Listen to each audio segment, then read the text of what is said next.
Hello అండి అందరికీ. అందరూ ఎలా ఉన్నారు? ఇక్కడ మా పాప వాళ్ళ నాన్నకైతే పన్నీర్ టిక్కా అయితే తినిపిస్తుందండి. చూడండి, నాకైతే అస్సలు పెట్టట్లేదు. మొత్తం వాళ్ళ నాన్నకైతే పెడుతుందండి. ఎలా ప్రిపేర్ చేయాలో చూసేద్దామా? ముందుగా పన్నీర్ అయితే ఇలా క్యూబ్స్గా కట్ చేసుకోవాలి. నేనైతే కొన్ని పెద్దవి, కొన్ని చిన్నవి అయితే కట్ చేశానండి. పెద్ద క్యూబ్స్ అయితే మాకు, చిన్నవి అయితే పాప కోసం అయితే కట్ చేశానండి. ముందుగా ఒక బౌల్ తీసుకుని అందులో కారం, కొంచెం ఇంట్లో చేసిన మసాలా, తర్వాత కసూరి మేతి, కొంచెం ధనియా పౌడర్, పసుపు, అలాగే ఇంట్లో చేసిన హోమ్ మేడ్ పెరుగు అనమాట, కొంచెం గరం మసాలా వేసుకొని మొత్తం మిక్స్ చేసుకోవాలి. చూడండి, బాగా కలుపుకున్న తర్వాత కొంచెం సాల్ట్ అయితే వేసుకోవాలండి, కొద్దిగా వేసుకోవాలి. ఎందుకంటే గరం మసాలా అందులో అంతా ఉంటుంది కాబట్టి, సో కొద్దిగా అయితే సరిపోద్ది.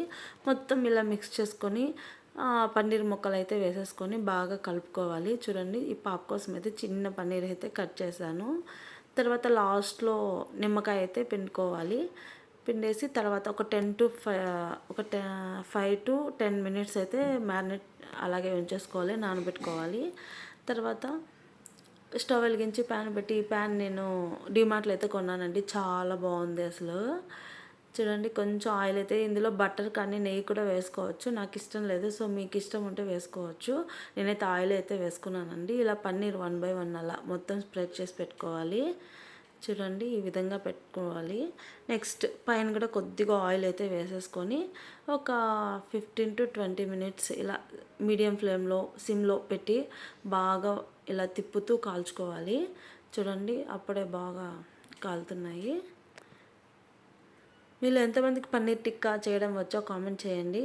అలాగే ఇంకా పన్నీర్తో ఏమైనా రెసిపీ ఉంటే కామెంట్ చేయండి.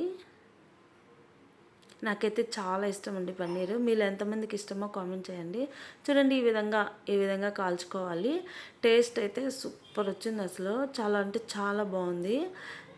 మా పాప అయితే అస్సలు ఒక్కటి కూడా తినలేదండి, మేమే తినేసాము. చాలా బాగుంది. అలాగే వీడియో నచ్చితే లైక్ చేసి, షేర్ చేసి, సబ్స్క్రైబ్ చేయండి. మన ఛానల్ని సపోర్ట్ చేయండి.